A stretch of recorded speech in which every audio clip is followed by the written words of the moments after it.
This video will walk you through how to apply to be a council member on the Iowa Developmental Disabilities Council. So if you start from our website here, which is www.iowaddcouncil.org, then if you go over to this About, hover on that and go down to Council Member Application and click on that. So on this page, under How do I apply, all council members are appointed by the governor's office. So it is required that you apply on the Iowa Talent Bank website. So if you click on this Iowa Talent Bank link right here, it'll take you over to this page, which is the Iowa Talent Bank. So over here on the right, where this red box is, we're going to push apply to this board. So I click on that. Now this will take you to the Iowa Talent Bank login site.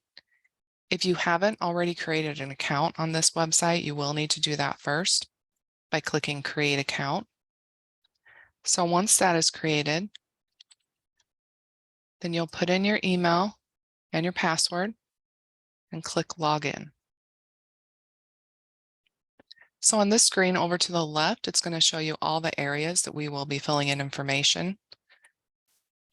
So if you click Next, this screen shows you that we're going to apply for the Iowa Developmental Disabilities Council.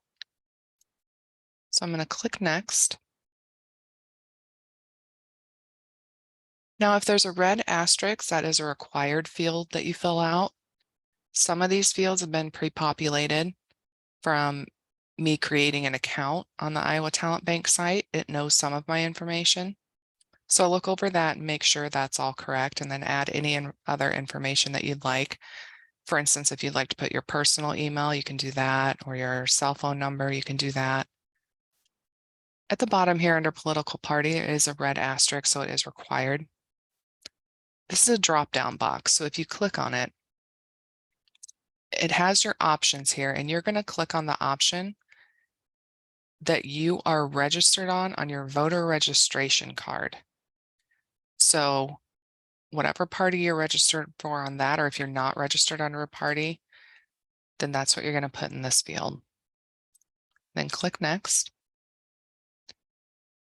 So on this page, none of these fields are required from here on out until the very last page where you got to put your signature.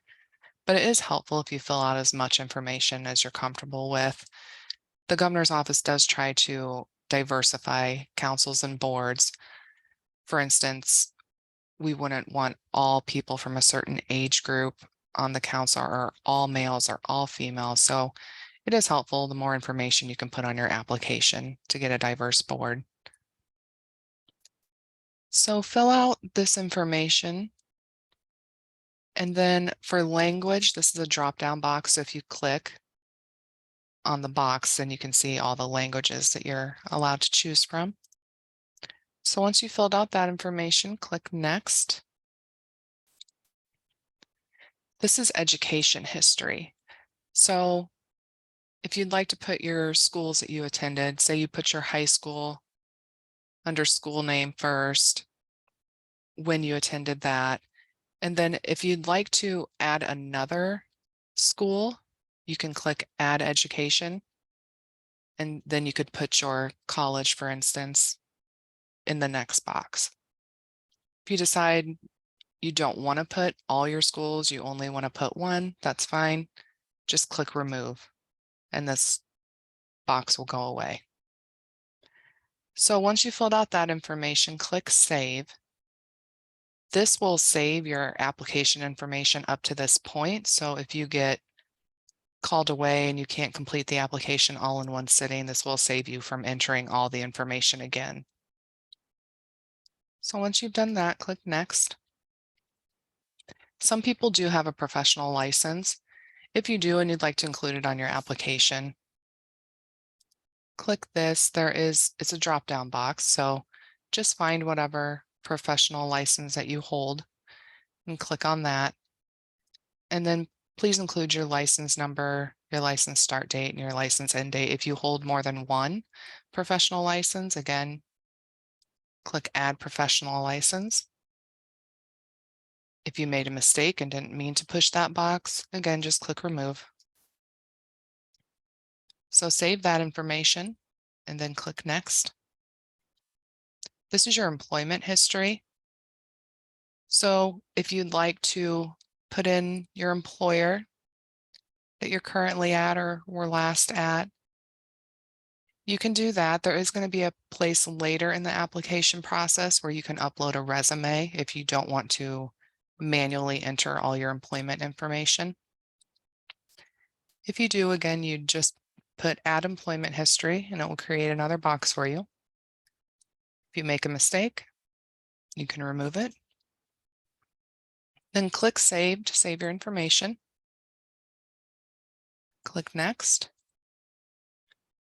So this is your professional experience. This is, for instance, volunteer experience, or if you've served on another council or another board and you'd like to tell us about it, you can enter that information here. And if you have a lot of experience that you'd like to tell us about, more than one, click Add Professional Experience and it will create another box for you to put that in. If you make a mistake, again, you can remove it. So click Save and then click Next. So this page tells us about what your interests are. So it is a drop-down box. So if any of these fit your interests, you can click on them. And then once you're done with that, click Next. As I said before, you can put your employment information here in the form of a resume if you'd like, instead of filling out manually all your employment history. So you just click on Resume, Upload File, and then either drag your resume here or upload it from your computer. If you'd like to add a biography about yourself, some letters of recommendation, a letter of interest, any documents that you think would be helpful, this is where you can add those. So once you've done that, click Next. And then this is asking, how did you hear about our board? So if you heard about it on social media or the radio, if any of these fit, please mark those so we know how you heard about us. If they don't, then click Other or don't fill it out. That's fine. And then click Next. So if you have another document that you'd like to add, you can click the drop down again and add any other documents that you'd like to right here. Again, letters of interest, your resume, biographies. And then this signature right here, electronic signature, is required because it has a red asterisk. So just click in that box and type your signature. Then that will be the end of the application process once you push Apply. Thank you.